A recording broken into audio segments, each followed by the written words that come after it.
Vamos a ver por aquí.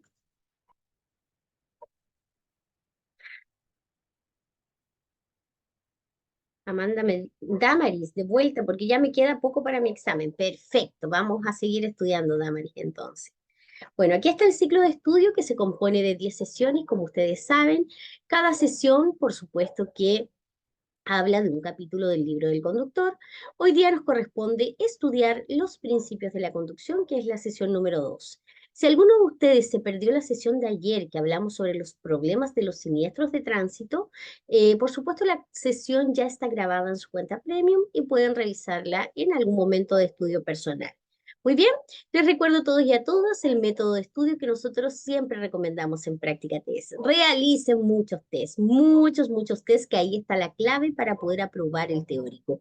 Ojalá logren hacer más de 100. Por ahí les puede ir muy bien. Lean el libro, vayan leyéndolo de manera pausada. Siempre es bueno leer un capítulo al día, ¿ok?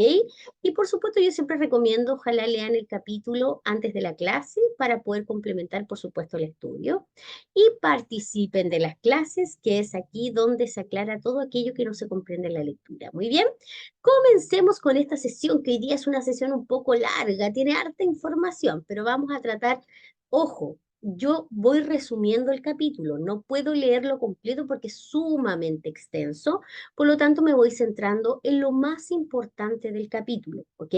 Por lo tanto, este capítulo en particular merece otra lectura de parte de ustedes, ¿ok? Vamos a comenzar entonces sesión número 2, principios de la conducción.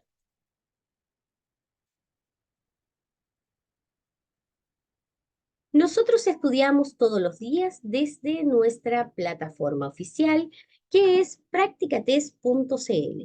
Desde aquí nosotros nos vamos a la sección que dice temarios, luego nos vamos donde dice temario B, y aquí buscamos el capítulo que nos correspondería, que es los principios de la conducción. Ponemos leer temario y por supuesto aquí está el tema que yo voy leyendo y también voy explicando. Muy bien, vamos a comenzar. ¿Qué vamos a aprender en este capítulo? Vamos a hablar sobre el funcionamiento mecánico del vehículo y los sistemas que lo componen, iniciando por el motor y los frenos, los neumáticos y las luces. También vamos a tratar otros factores presentes en la conducción, como la distancia de detención y reacción, además de los elementos de seguridad pasiva y activa. En el funcionamiento del automóvil vamos a hablar de la parte más importante del vehículo, que es el motor.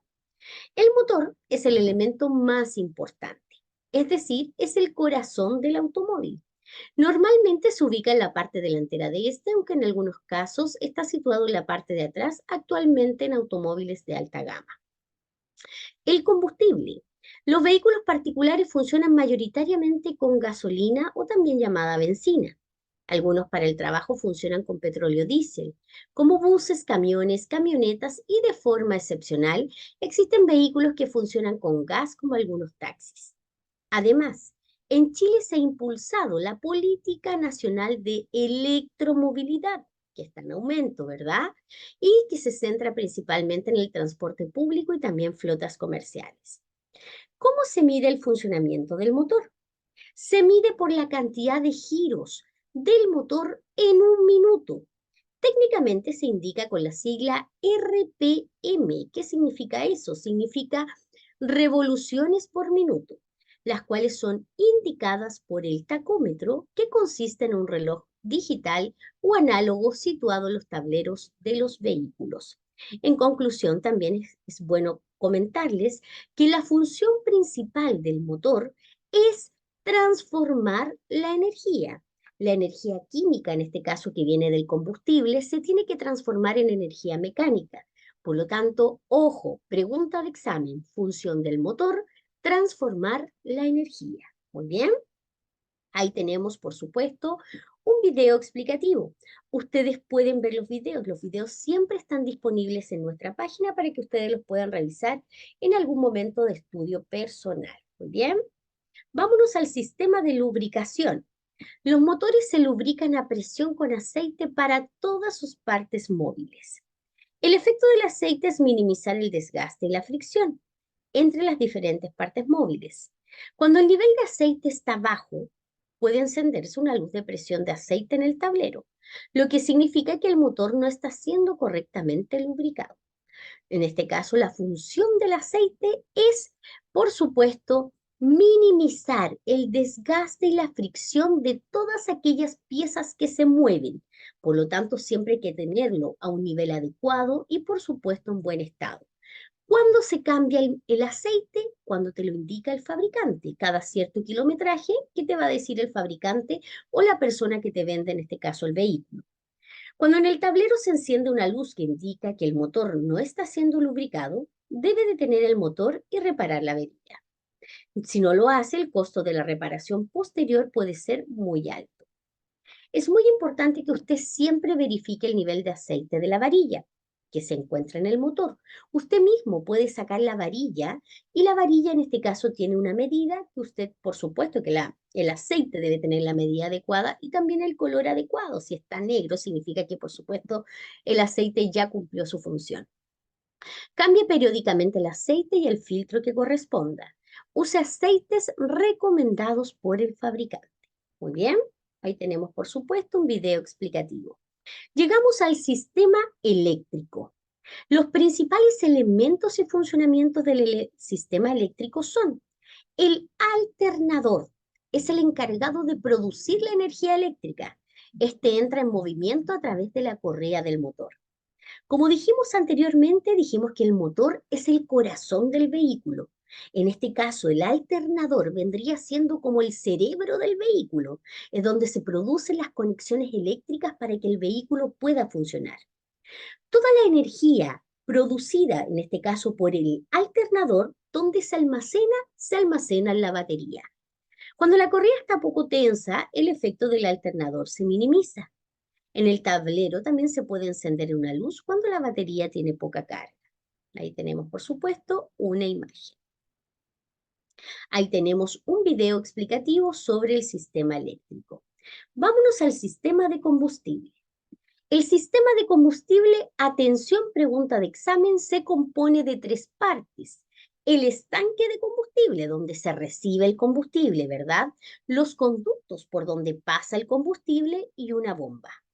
Cuando el combustible llega al motor, en los autos modernos cuentan con motores de inyección, donde el combustible es inyectado directamente a la admisión para que pueda funcionar. En cambio, en los autos antiguos, estos funcionan con un carburador. Ahí se mezclan con aire y el combustible y después son aspirados por el motor. ¿Ok? Cuando hablamos de autos antiguos, estamos hablando del año 90 hacia abajo. ¿Ok? O quizás 90, 95. Pero en este caso, los vehículos que ya se venden ahora, por supuesto que funcionan con motores de inyección. Cuando usted cargue combustible, siempre tenga en cuenta lo siguiente. No abrir innecesariamente la tapa de gasolina, pues los vapores de combustible son cancerígenos. Llene siempre el estanque para liberar menos gases y de esta forma contaminar menos. Cuando hablamos de llenar el estanque, también podemos decir que a veces no podemos andar siempre con el estanque lleno, sobre todo con el valor del combustible hoy día. Pero tampoco es recomendable andar con el mínimo, ¿ok? Con el mínimo de combustible o con la reserva de combustible, ya que eso tiene muchas partículas nocivas que efectivamente pueden dañar el motor. Por lo tanto, mantener el estanque de medio hacia arriba es una buena opción. Use el octanaje recomendado por el fabricante, que puede ser 93, 95 o 97 octanos. Se dice que mientras más alto es el octanaje, más pura es la benzina. ¿Ok? Cuando usted cargue gasolina, siempre recuerde detener el motor, no respirar los vapores emanados por la gasolina, no hablar por celular, no fumar mientras carga combustible. Las reiteradas frenadas y aceleraciones al conducir generan un mayor gasto de combustible. ¿Qué quiere decir esto? Por ejemplo, cuando nos encontramos en un taco, en un atochamiento vehicular, el frenar y acelerar constantemente es cuando más combustible gastamos. El sistema de refrigeración. El objetivo del sistema de refrigeración en este caso es enfriar el motor para mantener una temperatura adecuada, estable. También hablamos de enfriar el motor, pero también mantener un equilibrio en la temperatura, porque tampoco es la idea que se nos congele el motor, ¿verdad? Para enfriar el motor se usa un líquido refrigerante que es agua destilada con anticongelante, la cual circula por los canales en el bloque del motor y desde ahí pasa al radiador, donde está también el ventilador, ¿verdad? Cuando el motor marca una alta temperatura, puede estar obstruido el sistema de refrigeración, puede haber poco líquido en la correa de bomba de agua, puede estar mal tensada o también rota. Si el motor ha aumentado su temperatura, debe detenerse y reparar la falla. Créanme que esta pana, como se dice, es súper, súper compleja, ya que también es peligrosa, ya que no podemos en este caso calentar el vehículo, ya que también podríamos sufrir un tipo de accidente, ¿verdad? Ahí tenemos, por supuesto, un video explicativo. Nos vamos al sistema de escape. El sistema de escape, los gases, en este caso, tienen monóxido de carbono, que es venenoso, incoloro y no tiene olor. La intoxicación, ¿qué provoca? Provoca dolor de cabeza, vómitos, que son los primeros síntomas. Atención con estos síntomas que son pregunta de examen. ¿Cuáles son los primeros síntomas de la intoxicación? Dolor de cabeza y vómitos, ¿ok? En el examen te pueden poner muchos síntomas más, como desmayos, convulsiones, etcétera, pero usted tiene que tener claro que son solamente dos los síntomas primarios. Las múltiples sustancias tóxicas de estos gases son peligrosas para la salud, también para el medio ambiente. Ahí tenemos, por supuesto, un tubo de escape. Vámonos al sistema de embrague. Al presionar el pedal de embrague se desconecta la transmisión del sistema que se encuentra entre el motor y la caja de cambios. En ese momento no se transmite energía y es posible poder pasar los cambios y volver a conectar el embrague soltando el pedal. Atención, al conducir presionando el pedal por un tiempo extenso, se disminuye el control sobre el vehículo. Les recuerdo que el embrague es un pedal en este cambio que nos sirve para poder pasar las marchas correctamente y para poder frenar, ¿ok? Pero no tenemos que conducir todo el rato con el embrague presionado. ¿Cómo funciona el embrague? Cuando usted presiona el pedal del embrague, usted está realizando una acción que se llama desembragar. Al pisar el pedal, se separan los discos del sistema de embrague, ¿ok? Y cuando se separan los discos, es posible pasar los cambios. Muy bien. Cuando usted suelta el pedal, usted realiza una acción que se llama embragar. Y al soltar el pedal, se acopla nuevamente todo el sistema de los discos con la marcha ya pasada o engranada y la fuerza pasa directo del motor a las ruedas a través de la caja de cambios. Atención con aquello. Nos vamos a la caja de cambios.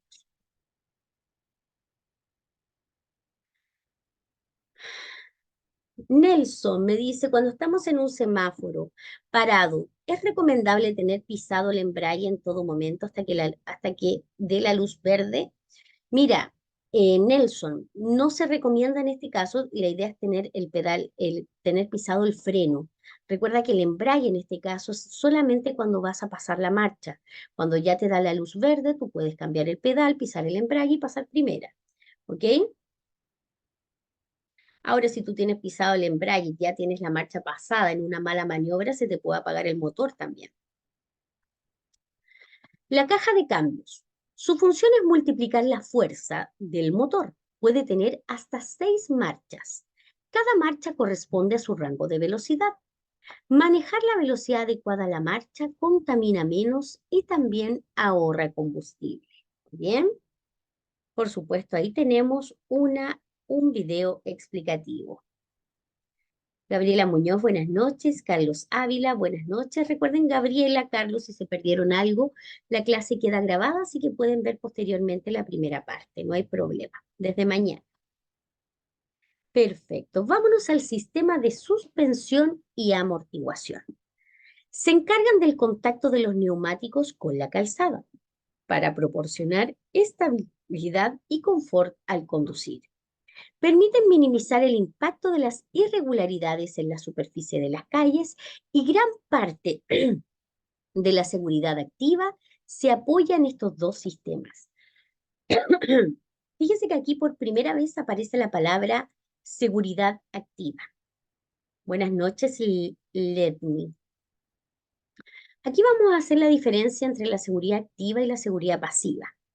La seguridad activa son todos aquellos mecanismos del vehículo que me permiten conducir de manera segura para no poder, o sea, de manera segura para evitar en este caso un accidente y conducir, como ya dije, de manera segura. Por ejemplo, en este caso los amortiguadores son parte de la seguridad activa, los frenos son parte de la seguridad activa, los neumáticos son parte de la seguridad activa, ya que todos estos elementos están funcionando constantemente y si están en buen estado, por supuesto, me permiten conducir de manera segura. Los elementos de seguridad pasiva, en cambio, son todos aquellos elementos que actúan en algún momento de emergencia, como por ejemplo, o en algún momento de una conducción más claro, en algún momento de emergencia, como por ejemplo el cinturón de seguridad, el airbag y el apoyacabezas. Todos esos elementos me protegen en caso de un siniestro, en caso de una frenada de golpe, una frenada de emergencia.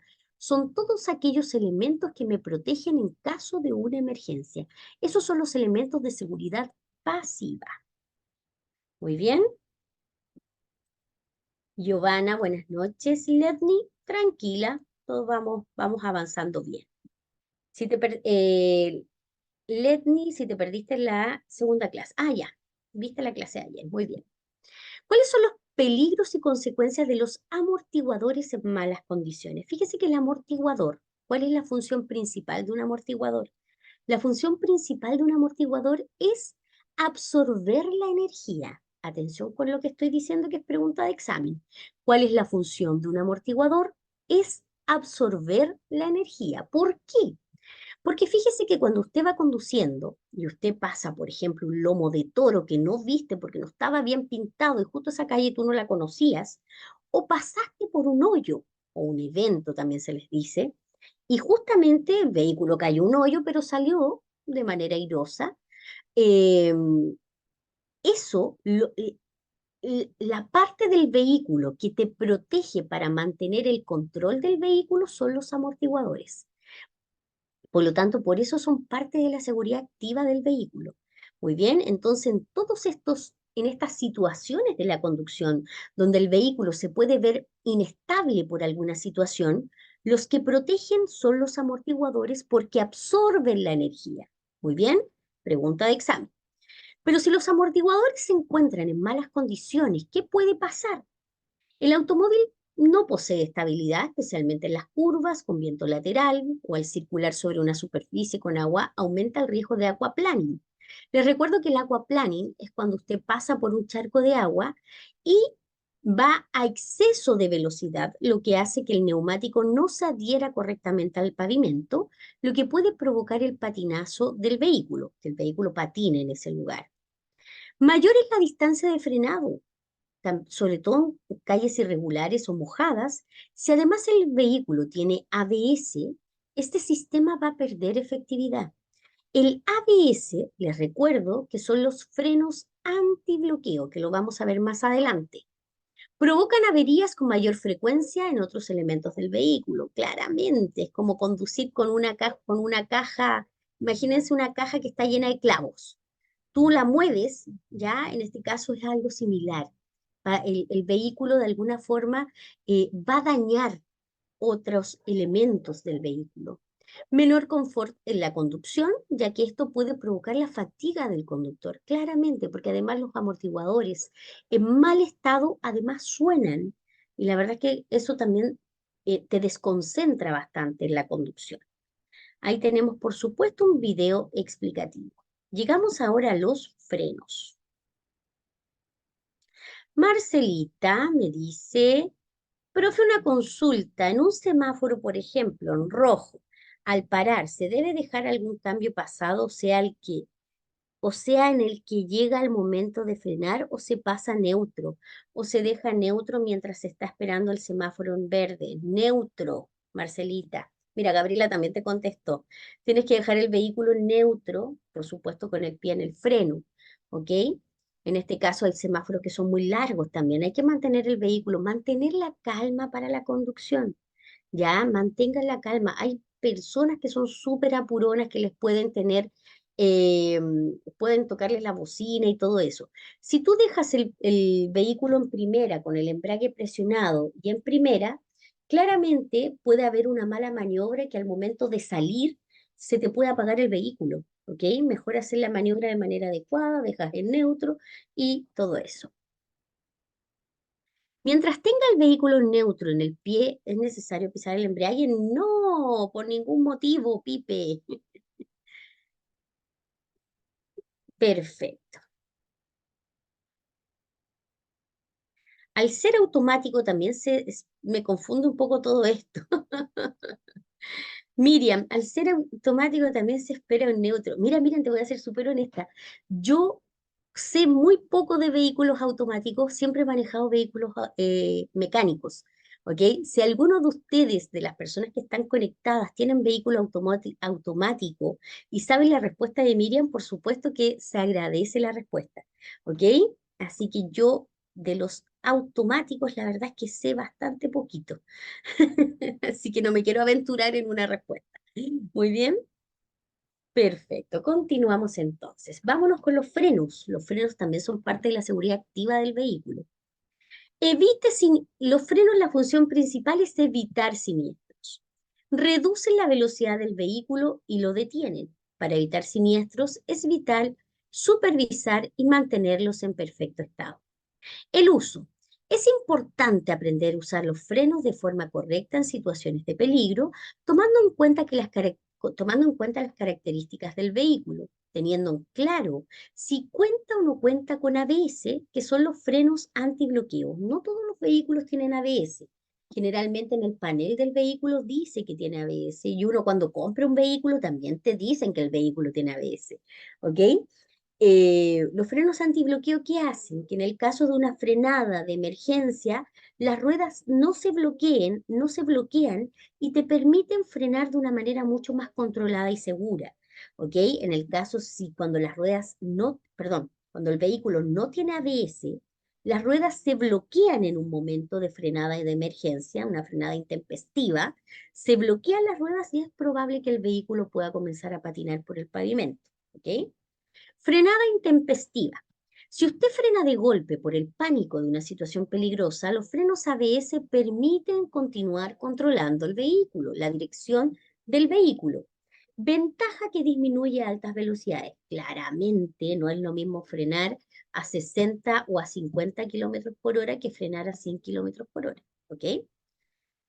Los vehículos tienen dos sistemas de frenos que nosotros ya sabemos cuáles son, que primero es el pedal de freno, que también se le llama freno de servicio, que actúa sobre las cuatro ruedas y comúnmente es hidráulico. El freno de mano, que es el freno de estacionamiento, que en este caso es mecánico y normalmente funciona en las ruedas traseras, ¿ok? Siempre es importante que usted controle el nivel de líquido de frenos continuamente en base a las indicaciones del fabricante. Es un líquido que no se consume. Y si baja sus niveles por un desperfecto mecánico, y esto puede causar un siniestro. Usted puede ver dónde está el líquido de freno y hay que estarlo observando que tenga, por supuesto, la medida adecuada. También tenemos que controlar que la carrera del pedal del freno no sea demasiado larga, o sea, que mi pierna no se tenga que extender hasta el final para poder frenar el vehículo. Tiene que ser un freno adecuado. Que la posición del pedal no descienda cuando lo tiene fuertemente presionado. Obviamente, si pasa esto, pueden haber fugas. De alguna forma usted tiene que presionar y el pedal no puede descender. Que el pedal se sienta rígido y no elástico. El freno tiene que ser elástico, no puede ser rígido ni duro. Las luces de freno también tenemos que controlar que funcionen y que el freno de mano funcione correctamente. Este debe mantener el vehículo quieto en una pendiente o impedir que se pueda poner en marcha con el freno puesto. También tenemos que controlar que los frenos actúen de forma pareja sobre las cuatro ruedas. En una frenada intempestiva con frenos mal ajustados, el efecto irregular puede hacer que el vehículo se desvíe también hacia un costado. Y ahí tenemos, por supuesto, un video de apoyo de este tema. Vámonos ahora con los neumáticos. Los neumáticos, en este caso, son el punto de apoyo del vehículo con la calzada. Son como los zapatos de una persona. Fíjese que cuando nosotros nos ponemos algún zapato que es incómodo o que nos provoca daño, no podemos caminar bien. En este caso pasa lo mismo. Tenemos que ocuparnos de que los neumáticos estén en buen estado y que sean los apropiados y tengan, por supuesto, no tengan medidas de desgaste que de alguna forma puedan sorprendernos con algún tipo de perder el control del vehículo. ¿Ok? Por ello, el agarre es fundamental, pues entrega una seguridad en distintas condiciones climáticas y de emergencia. Los neumáticos cumplen tres funciones, que son, pregunta de examen, atención, frenado, agarre y direccionalidad. Los dibujos o surcos de sus bandas de rodamiento deben tener una profundidad aconsejable de 3 milímetros. Los surcos deben tener una profundidad de 3 milímetros. Eso es un neumático seguro.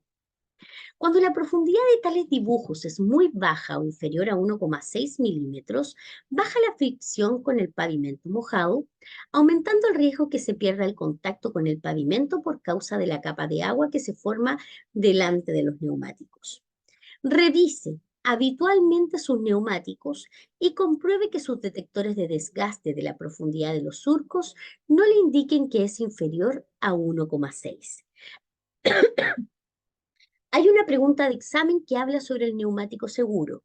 El neumático seguro siempre va a ser con los surcos de 3 milímetros. De los distintos elementos que debe revisar el conductor, los neumáticos deben ser los primeros. Vamos a ver ahora las luces. Ahí tenemos, por supuesto, un video explicativo sobre los neumáticos.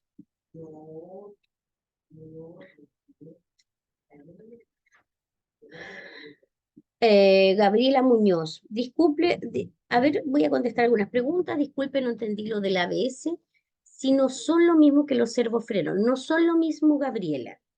El ABS es un sistema, en este caso, que no tienen todos los vehículos y que de alguna forma te permite no bloquear las ruedas en caso de una frenada intempestiva. Lo que te permite el freno ABS es poder mantener, controlar la dirección del vehículo y realizar una frenada mucho más controlada. ¿Ok? El servofreno, en este caso, es un mecanismo del vehículo que te permite que el freno sea hidráulico, que tú puedas frenar de una manera suave y que el freno se mantenga en buenas condiciones. Si no existe el servofreno, el freno se pone muy duro y no puedes frenar. Cuando tienes que frenar, te cuesta un montón frenar, porque el servofreno no está actuando correctamente. Esa es la diferencia. Álvaro, el ABS ayuda a poder maniobrar mientras se frena, ya que no se bloquea la rueda. Gracias, Álvaro, excelente. Amanda, una pregunta, profe, cuando uno pisa el embrague, ¿puede poner neutro? Cuando uno pisa el embrague, sí, puedes poner neutro. Fíjate que el embrague, tú pisas el embrague para poder pasar las marchas, pero ojo, ojo con lo que estábamos hablando del semáforo, ¿ya? O sea, si vas a mantener el embrague presionado, recuerda que es para poder pasar una marcha. Si vas a estar en neutro, lo que tienes que hacer es mantener el pedal mantener presionado el pedal de freno, para que no se te vaya a ir el vehículo, por supuesto. Debe ser superior a 1,6. Sí, Miriam. El neumático seguro, el surco debe tener una profundidad de 3 milímetros. Vámonos a las luces. Atención. Las luces exteriores de los vehículos tienen doble propósito. Atención con esto. Primero, la primera función de las luces es lograr conducir en la oscuridad o cuando la visibilidad es reducida y ser visto y cuando la visibilidad es reducida. Y el segundo propósito es ser visto por los otros automovilistas para advertirles de diversas situaciones y maniobras. Los vehículos motorizados cuentan generalmente con las siguientes luces exteriores que vamos a ver en la imagen. Fíjese que las luces delanteras, en este caso, los vehículos deben contar con dos focos que proyectan luces altas y bajas que son de color blanco o amarillo. No pueden ser de otro color, solamente lo que dice la ley. Hay dos luces intermitentes que son de color naranjo, dos luces de estacionamiento que son de color naranjo y dos neblineros que son blancos y son opcionales.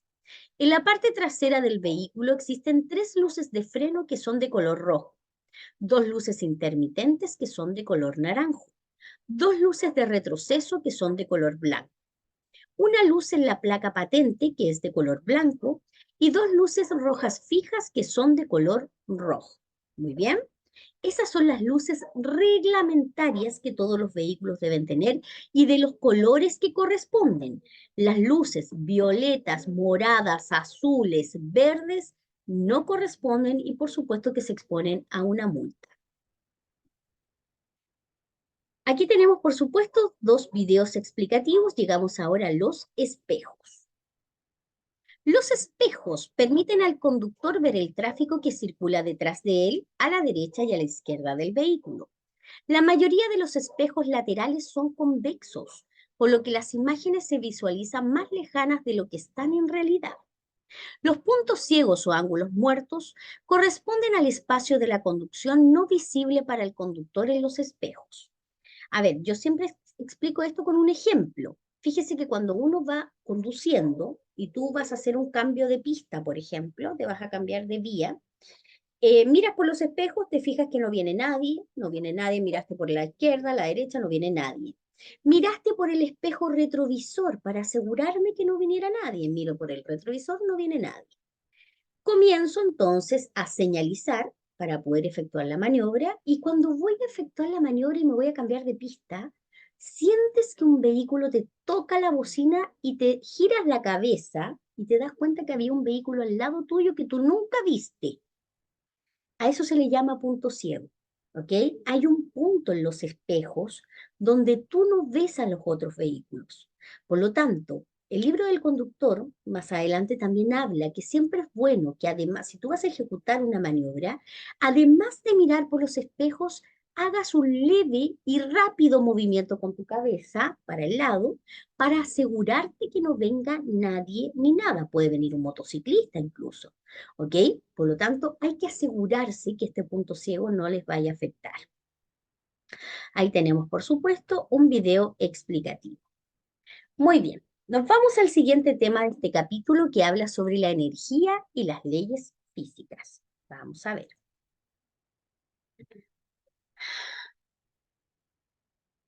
Marcelita me dice también el borde del parabrisas es un punto ciego porque algunos no dejan ver bien. Tienes toda la razón. Sí, el borde del parabrisas también hay que poner mucha atención en aquello. Gracias, Marcela. Bueno, la energía del movimiento también se le llama fuerza de inercia. La fuerza de inercia provoca que un vehículo acercándose a una curva mantenga una trayectoria en línea recta. A través del volante, usted puede controlar la dirección, sin embargo, a altas velocidades, esto se complica y podría perder la fricción saliéndose de la vía. Siempre recuerde al conducir, verificar con atención el estado del camino, estar atento a cualquier sorpresa mientras conduce. Hojas caídas, derrames de combustible, pérdidas de aceite provocan que el pavimento sea resbaladizo. Siempre baje la velocidad y con anticipación antes de una curva, ya acelere suave a la salida de la curva. Muchas veces en una curva muy cerrada no alcanzamos a ver lo que hay al otro lado, por lo tanto tenemos que bajar la velocidad. ¿Qué es la fuerza centrífuga? En una curva, por ejemplo, tiende a sacar el automóvil de la vía. ¿Y de qué depende la fuerza centrífuga? Depende de dos factores. Primero, de la velocidad con que vayas y de lo cerrada que sea la curva. Por ejemplo, si tú vas a exceso de velocidad y la curva es muy cerrada, lo más probable es que la misma velocidad te saque del camino. ¿Ok? En ese caso, a eso se le llama fuerza centrífuga. Muy bien. Ahí tenemos, por supuesto, un video explicativo. Vámonos a ver ahora la distancia de detención. La distancia de detención es la suma de la distancia de reacción más la distancia de frenado, tal como lo vemos en esta imagen. La distancia de reacción, ¿qué es? Es la distancia que recorre un vehículo desde que el conductor percibe un estímulo hasta que responde al mismo pisando el freno. O sea, yo voy conduciendo y veo que más adelante hay un semáforo que está a punto de cambiar a luz roja. En ese momento el estímulo es el semáforo. Yo miro el semáforo y en el momento que yo pongo el pie en el freno, ese momento puede pasar un segundo. Y eso se llama distancia de reacción. ¿Cuánto me demoro en reaccionar frente a este estímulo? Luego, desde el momento que yo puse el pie en el freno y el vehículo se comienza a detener hasta que se detiene por completo, se llama distancia de frenado, como dice la definición. Es la distancia que recorre un vehículo desde que el conductor pisa el freno hasta que logra detenerlo por completo. Distancia de reacción y distancia de frenado. Ahora, la distancia de reacción, ¿de qué depende muchas veces? Depende de la edad. Se dice que muchas veces las personas que son más mayores pierden la capacidad de reaccionar más rápido. Fatiga y somnolencia. Claramente, si vas cansado, reaccionas más lento. Consumo de alcohol y drogas, algunos medicamentos que te pueden hacer perder la capacidad de reaccionar. Temperatura al interior del vehículo, que te puede provocar también somnolencia, distracciones, celular, tabaco, etcétera. Todas las distracciones, por supuesto que nos hacen perder la atención en lo que realmente estamos haciendo. Y la distancia de frenado, ¿de qué puede depender? De la velocidad a la que se circula. No es lo mismo frenar a 50 kilómetros por hora que comenzar a frenar a 100 kilómetros por hora. La masa del vehículo, la carga y su colocación. Fíjese lo que le cuesta frenar a un vehículo que va cargado, un camión, por ejemplo, lo que le cuesta frenar. El estado del vehículo debería estar en buen estado. Las condiciones de la vía. No es lo mismo frenar en una carretera en asfalto seco que en una carretera en asfalto con hielo, por ejemplo. Cuando la carretera está con hielo, la distancia de frenado puede aumentar hasta 10 veces por encima de lo normal. ¿Ok? Las condiciones de la vía, como ya les decía, y las condiciones meteorológicas. Claramente que cuando comienza a llover, lo primero que tenemos que hacer es bajar la velocidad. ¿Ok? Por lo mismo. ¿Cómo se hace este cálculo? Vamos a ver un ejemplo.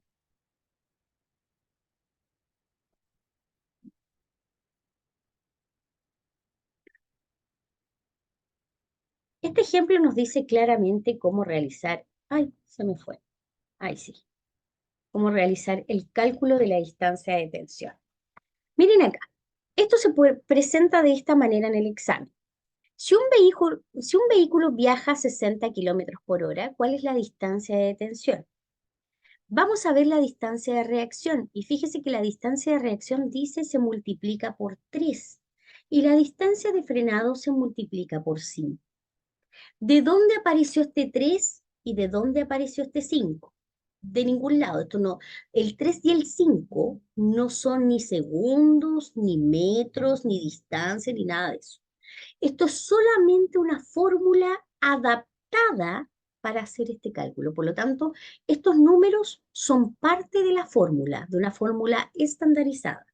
Por lo tanto, por 3 distancia de reacción y por 5 distancia de frenado.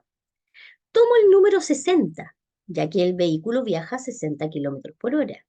Pero como es un número entero, en este caso le voy a sacar el 0. ¿Ya? Le voy a sacar el 0 y voy a trabajar solamente con el 6. ¿Qué pasaría si dijera 52 kilómetros por hora o 62 kilómetros por hora? Trate de aproximarlo, aproxímelo a 60 y trabaje con el 60.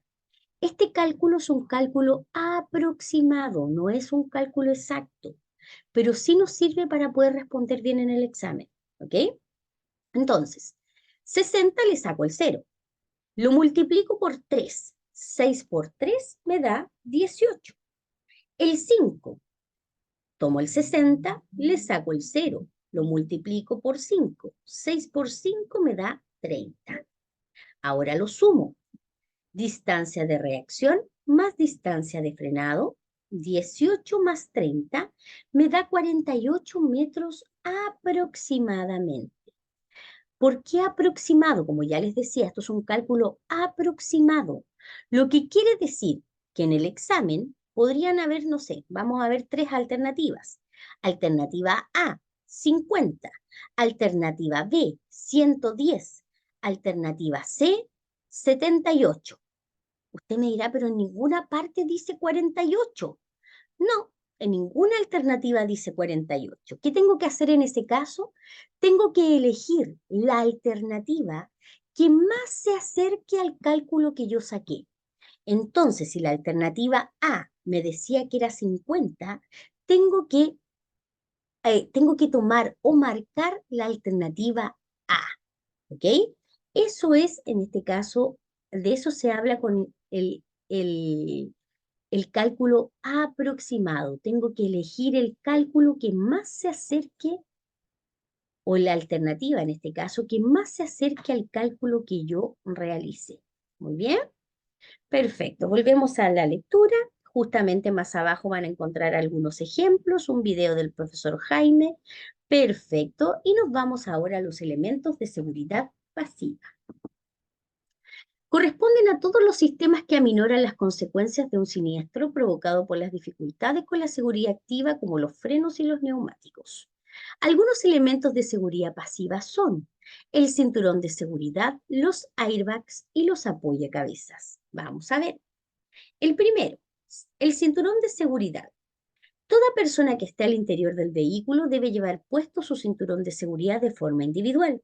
Los cinturones, atención, son obligatorios en los asientos traseros desde el año 2002 en adelante. Eso es pregunta de examen. ¿Desde cuándo son obligatorios los cinturones en los asientos traseros? Desde el 2002 en adelante. Un choque a 50 kilómetros por hora es como tirarse sin seguridad desde un piso 4. Un choque a 70 kilómetros por hora es como tirarse sin seguridad de un piso 7. Utiliza el cinturón de seguridad. Este disminuye las muertes en siniestros de tránsito. Además, proporcionan un mejor control y contribuyen a reducir el cansancio. El pasajero que se ve impulsado hacia adelante desde el asiento trasero no solamente se lesiona a sí mismo, sino que también puede lesionar al conductor o a quien viaje en el asiento delantero. Recuerde utilizar el cinturón de forma correcta, ya que de esta forma cumplirá su función al 100%. El uso correcto del cinturón de seguridad es: banda torácica cruza desde el punto superior del hombro hasta la cadera y la banda abdominal entre los dos puntos inferiores de fijación. Una vez abrochado, debemos estirarlo ligeramente hacia arriba para que quede bien ceñido al cuerpo.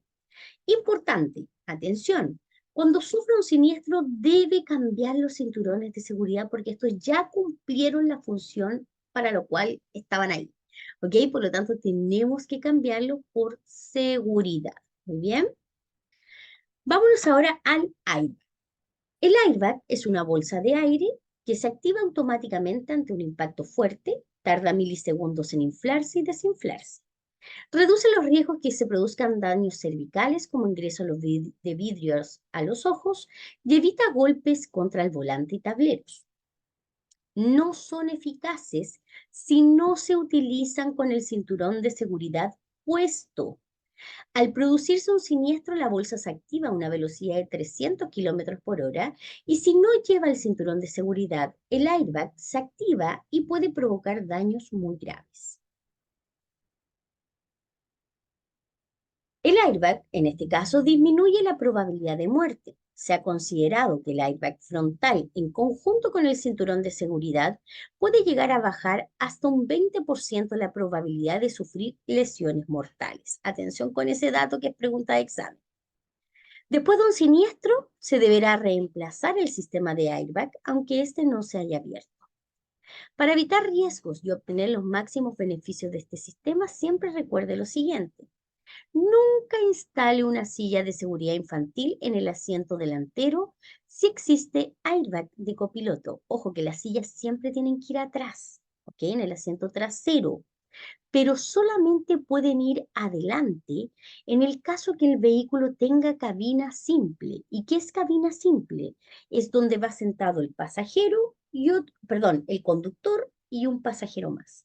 ¿Ok? En ese caso se podría poner una silla eh, una silla para bebé, una silla, un sistema de retención infantil, pero se debe desconectar el airbag de copiloto. Al encender la luz de airbag en el tablero de forma permanente, revise el sistema con un técnico. Recuerde que hay diferentes tipos de airbag, frontales, cortinas, de cabeza inteligentes. Recuerde informarse sobre los airbag cuando conduzca el vehículo. Muy bien. Y ahí tenemos, por supuesto, un video explicativo. Finalmente llegamos a los apoyacabezas. Su función principal es evitar los daños cervicales cuando se es impactado por atrás. La regulación. La posición debe ser regulada a cada conductor y pasajero. Se deben regular tanto los apoyacabezas delanteros como los traseros. Los apoyacabezas deben estar regulados de manera de aumentar su contribución a la seguridad de cada persona en caso de impacto posterior. ¿Cuál es la posición menos efectiva? Es importante que no se utilicen en la parte más baja, donde está, por ejemplo, más abajo del cuello, pues es la menos efectiva. La altura del apoyacabezas siempre tiene que estar situado en la parte superior de la cabeza y a la altura de los ojos. Muy bien. La distancia respecto a la cabeza. La distancia entre la cabeza y el apoyacabezas debe ser lo más baja posible y nunca a una distancia mayor de 4 centímetros entre el apoyacabezas y la cabeza. Muy bien. Perfecto. Muy bien, queridos estudiantes, ya hemos llegado al final de este capítulo. Por supuesto, aquí ustedes encuentran la normativa legal que sustenta el contenido de este capítulo, un video de apoyo y otro video de apoyo del profesor David. Les recuerdo que este es un capítulo súper extenso, hay mucha información. Por lo tanto, es un capítulo que merece ser vuelto a estudiar. Vean los videos, hagan un nuevo repaso de este capítulo, ya que es muy, muy extenso. Muy bien, vamos entonces a hacer algunas preguntas de lo que vimos hoy día. Vamos a ver. Primera pregunta, ¿qué es un amortiguador? A. Sirven para conectar varios brazos en movimiento y puntos de pivote con el chasis y otras partes de la suspensión. B. Es una robusta varilla metálica instalada transversalmente entre las suspensiones derecha e izquierda que tiene como función evitar bamboleos en la carrocería en los virajes. C. Es un dispositivo que absorbe la energía, utilizado normalmente para disminuir las oscilaciones no deseadas de un movimiento periódico o para absorber la energía proveniente de golpes o impactos.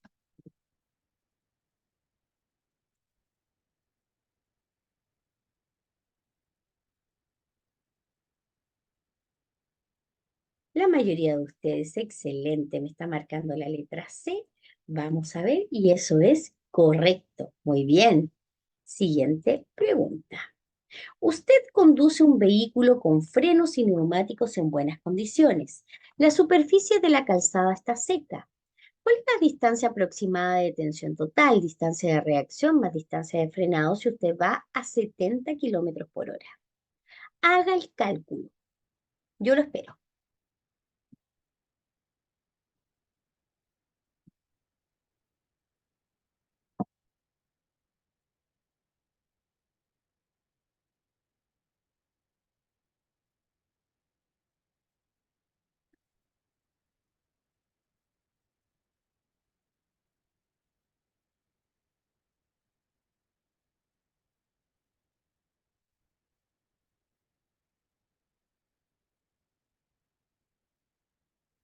Vaya poniendo su alternativa.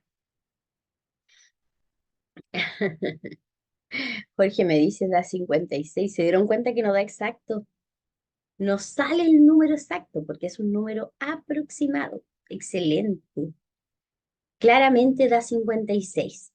Y el número que más se acerca a 56 es la letra C, unos 50 metros. Y eso es correcto, excelente, muy bien. Lo entendieron súper, súper bien. La principal función del aceite es la D. A, ninguna de las mencionadas. B, refrigerar. C, aumentar la fricción. D, reducir la fricción y evitar el desgaste de las partes móviles.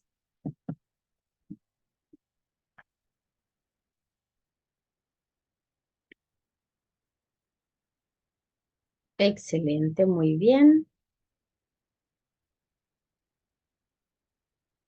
Sí, Damaris, excelente. Te salió bien el cálculo, Damaris. Muy bien, letra D, reducir la fricción y evitar el desgaste de las partes móviles, y eso es correcto. Muy bien, siguiente pregunta. ¿Qué referencia debe tomarse en cuenta para regular la altura del apoyacabeza? A, la comodidad del conductor. B, el tamaño del asiento. C, la altura al nivel de los ojos.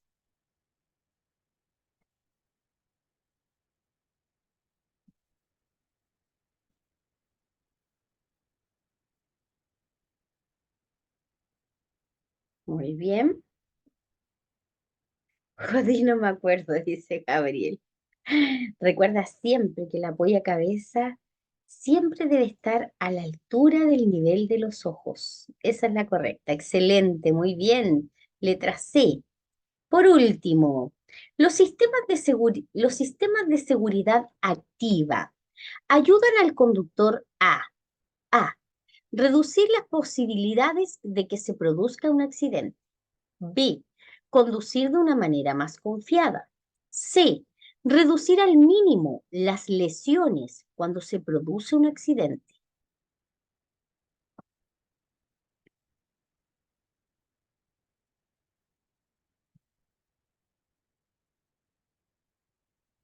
Lean bien, sin equivocarse.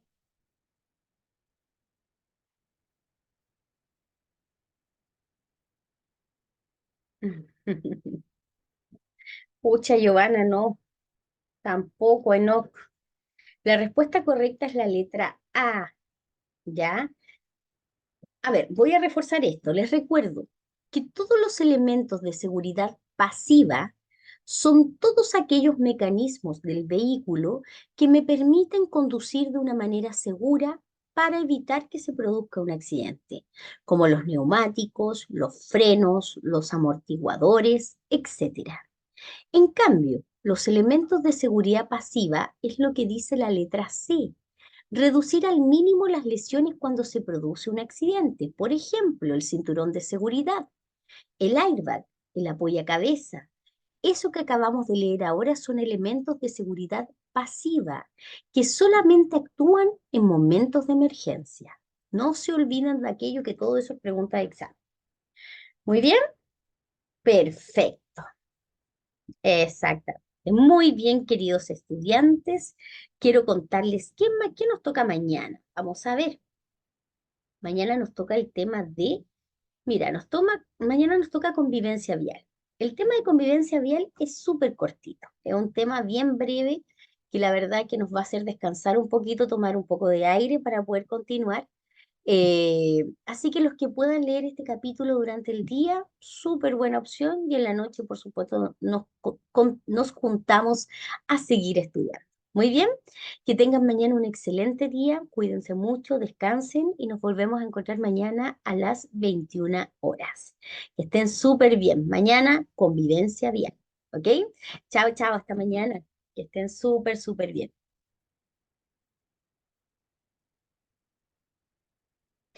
A ver, Amanda me dice, profe, ¿hace clase todos los días?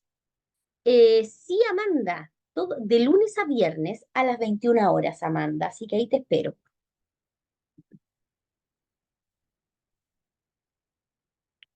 Buenas noches a todos.